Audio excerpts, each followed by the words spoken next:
Hello, my name is Daniel Amonu. I'm from Ghana. I'm the founder of Ebusua. Ebusua is a non-profit organization. Ebusua is an Akan word which means family. So growing up in Ghana, I come from a not so rich family. To be honest with you, I come from a very poor environment, one of the poorest environment in Ghana. That's where I come from. But with the support system from my dad was such a hardworking man, very dedicated man.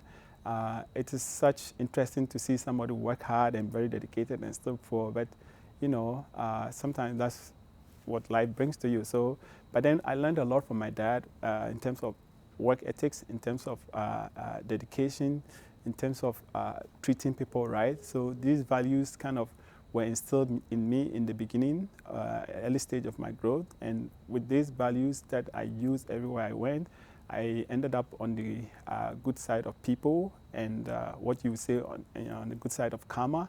So with this, people helped me a lot to evolve and develop to be what I am today. During my senior high school, I was actually going to study art in school. I found myself in a science class because my friend was a science student. And so when I got to the classroom, a teacher just walked in, and in Africa, you cannot walk out when a teacher starts any session or any class. So I decided to stay in the class and wait till the class was over, then I'll go back to my class, which was an art class. And then I felt like the lesson that was taught was a little bit understandable. I wasn't a big fan of mathematics, or it wasn't my strength. But that day, I saw that mathematics was something reasonable, something that I think was fun. And so the next class also I stayed. It was chemistry. I felt like it was an interesting subject. So I said, okay, I've seen 2 classes so far in sciences, and I feel like they are something that I could,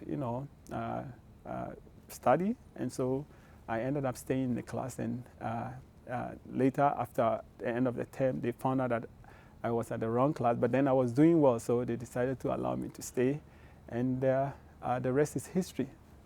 I had a lot of obstacles, finding my way, discovering myself, right from childhood, from starting elementary school. There were a lot of challenges. I failed in a lot of classes. I needed a lot of resources for my education, which I didn't have. So a lot of challenges along the way. But life is such that you always have challenges, regardless of your background or your status. It's up to you to take the feedback from the challenges and see where you can improve. Some of the challenges we go through are as a result of something that we could have done better. Some are also as a result of something beyond our control. And so if you put all this together, I think it's up to you to be able to get some useful lesson from every challenge you go through, and leverage the support system around you to navigate yourself around the obstacle. And so, yes, I've had many obstacles along the journey, numerous. I have failed several times, more than I can remember. But at the end of the day, for every failure, I draw very valuable lessons, which I use for my next challenges, and that has made me a better person. So I'm doing this organization because of the experience that I went through, and the experience that I also saw for myself during my graduate student days. I was a teaching assistant, and I hardly saw people who look like me in my class as a teaching assistant. Sometimes I would see 1 or 2 of them in my class of about maybe 50 students.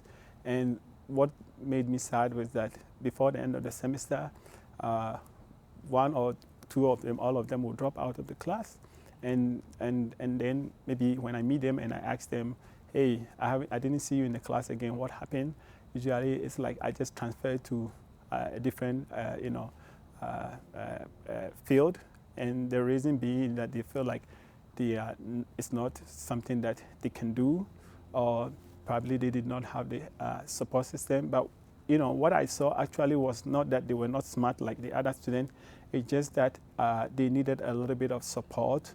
We all come from different backgrounds, and so I feel like these students couldn't really probably leverage support from the institutions in the form of going to a professor, for example, and trying to explain your problems to him or her. Usually what I find very disturbing is that when you're a student of color, it's difficult for a professor who doesn't actually know you to be able to understand, where you're coming from and your challenges, right? And so the students feel like they cannot actually walk to the professor and let them know why they are failing and what kind of support system they can, leverage from the professors to be able to scale through the classes. That's one of them. Another thing that I also realized is that when you are alone in the class, it's hard to be yourself as a person of color. You hard to be able to be yourself, and at the end of the day, you feel like you're going to be judged for who you are, and so you tend to kind of either conform to what people expect of you, or maybe you just cannot fit in the group, especially study groups, which I think is a very strong support system, and so all these factors put together, I think makes it a little bit difficult for people of color and women to be able to leverage support systems that our institutions offer, for fear of either being judged or for fear of either being misunderstood, and so I thought it would be a good idea to also have a support system where they can reach out to me if they're going through stuff like that, where I can provide some of my experience where I had to go through similar things like that, and share with them that this is normal to go through this, but you don't have to go through it. We are there for you, and we will provide you support, or we can, lead you to somebody that we know who you can trust, and, open up and leverage the support system to be able to do well.